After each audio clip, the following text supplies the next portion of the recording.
Pekin in black. The Panthers aired it out early. Dalton Stone finds Jordan Sadoff, and the Panthers would score on the game's opening drive. They also scored on the ground. Tyler Kraus goes through tacklers like a fat man goes through donuts. Back to the air show. Stone will find Tyler Brook. Pekin led it 32-6 at the half, and they would go on to win it big tonight. The final was 52-12. Struggle to say the least. Nothing. West Branch determined to go through the air, but Trenton Northrup makes the pick. He gets the big return, but the ensuing drive would stall with no points being scored. The Bears don't learn their lesson. This one almost picked off again. Look at the big hit at the end of that play, though, by the way.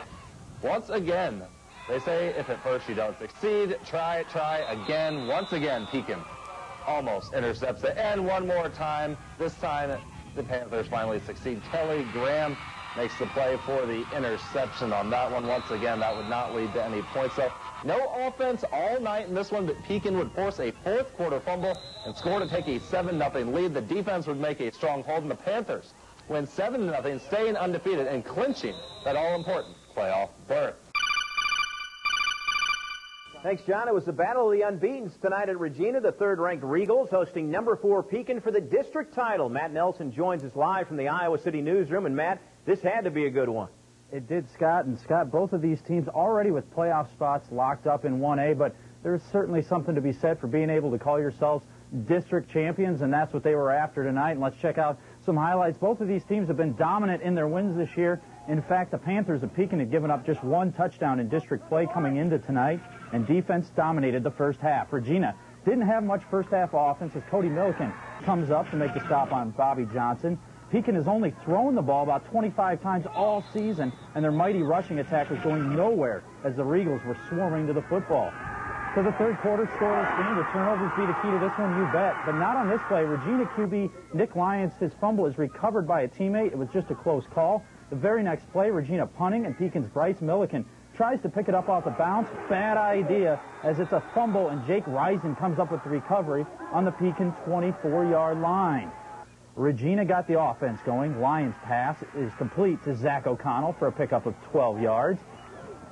And the Regals get on the scoreboard first in the game as kicker Ned Fleming puts it through the uprights from 22 yards out, 3-0. Regina, after a costly roughing the punter penalty on Pekin, allowed Regina to keep the ball. They capitalized. Lyon hits Max Tunning deep down the middle, 36 yards on that one, and the Regals were looking good with a 10-0 lead at the end of 3 quarters. From that point on, it was all about the Regina rushing attack as Risen goes for about 10 yards on this carry, and a nice drive is capped off, takes it, fights off some would-be tacklers, and just gets inside the pylon for a 10-yard touchdown. Regina wins it by a final of 17-0, and they are the champs of 1A District 6. Scott, the Regals of Regina are really looking good in all phases of the game, offense, defense, and special teams.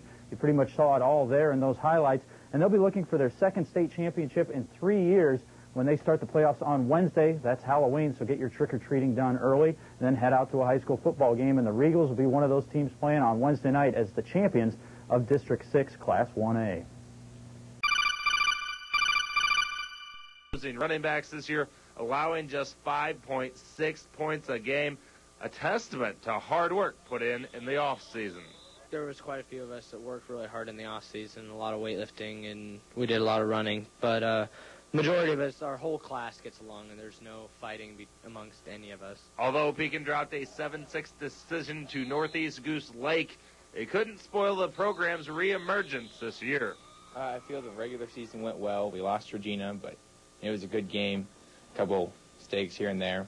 And then at the end of the season, we would have liked to finish better than we did, but make it to the playoffs, that was a great thing. So.